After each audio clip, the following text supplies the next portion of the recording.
Good afternoon, ladies and gentlemen. It's nice to be back here to talk to you for the second time in this BHU classroom. And thank you for that introduction, Mike. I certainly consider New Zealand as my second home after doing my degree in the better university, but not.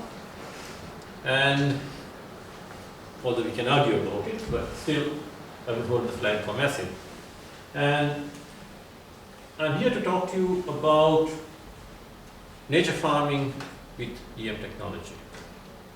Because the technology that we are promoting, or that the New Zealand Nature Farming Society is promoting, is a holistic technology that can be used as a stimulant in many environments. And this is why it is a versatile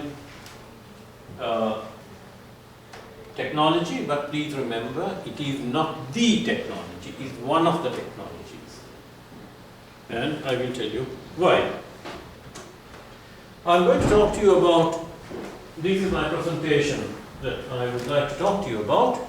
The current scenario, we know why organic farming is coming up because of the present problems that the chemical systems have developed over time.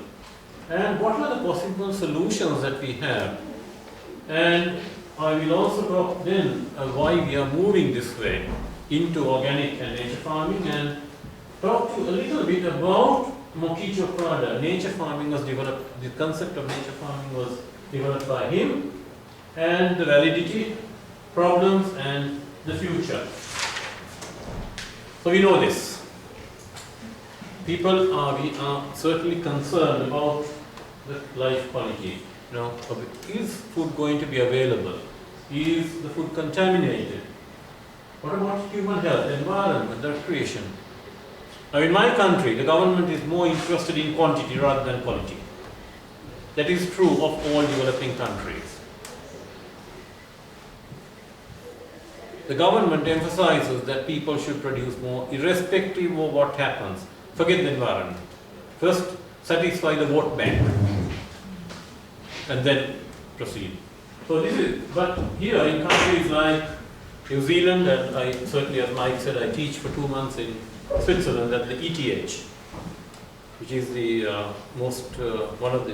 it's considered among the top 10 universities of the world. They are really concerned about the environment. And what has caused the degradation of the environment? We have done it. If you look at the green revolution in the world, it helped achieve self-sufficiency in a lot of countries in the tropics. But it has caused problems of the soil degradation. And without good soil, we cannot produce good food. And all this has been due to human activity. And nature has been hitting back. Right? Lower yields today, the rice yields in most Asian countries are stagnant. Populations are increasing. Right? You know golden rice, don't you? Have you heard of golden rice? What's golden rice? Is a genetically modified rice variety developed at the university that I teach in Switzerland, ETH, which is fortified with vitamin A to increase the vitamin A content of rice eaten by the poor people in the world. A lot of money was spent in developing this, supported by Syngenta. You know Syngenta, don't you? Right? But after 10 years of the person who developed it was a professor at the ETH, Professor Potricus. He was even nominated for the World Food Prize.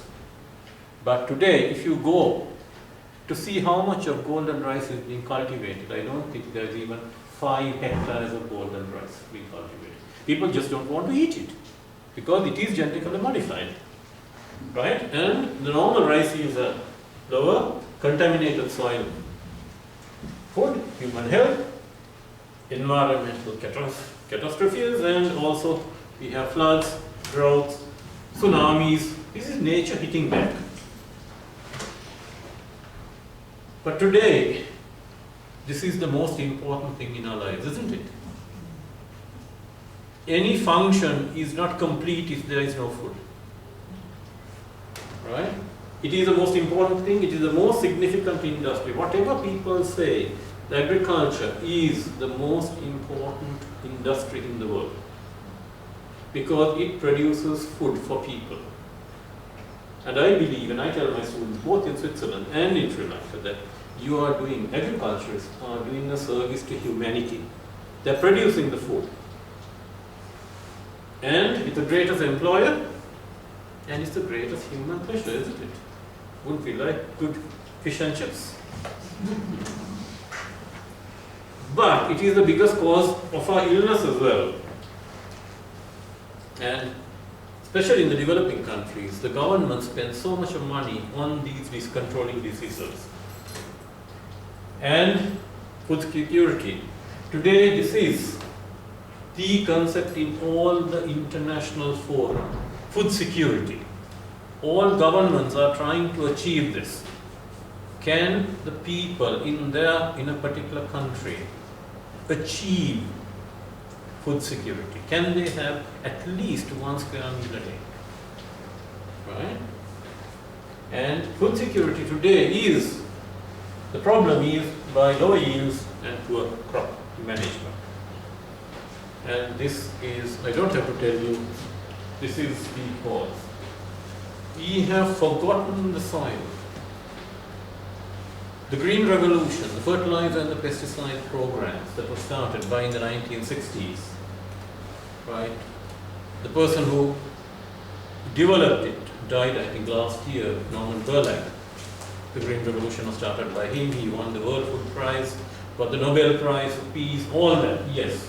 But over a period of time, the repercussions of forgetting nature and the soil is, and this has, if you read the paper by Yang in 2008, it shows very clearly that the decrease of yield is due to human activity, low soil fertility, excessive pollution, and excessive fertilizers reducing soil activity.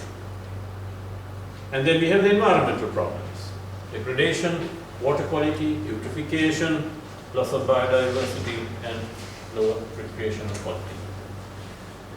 So, in this context, do we have alternatives? This is what we are trying to do today, trying to save the world for us as well as the future generations. We are looking for greener alternatives. People are getting more and more interested in organic farming, recycling, developing alternative for fertilizers and pesticides, tries to mitigate soil degradation and develop better environments for the future. This question of pesticides is very important. I will tell you an example from my country that we went to, there was a concern about pollution of pesticides in the green vegetables. And we went, and some of our students went and did a survey. And we found that the beans the farmers pick is dipped into a pesticide solution before it is sold. Why? When the buyer comes, if the buyer sees white spots on the beans, the farmer gets a better price because the shelf life is extended. So we asked the farmer, now do you eat this? We don't touch it. So how do you get your beans? We have a little plot where we don't use pesticides. And this is what the world people in the developing, especially in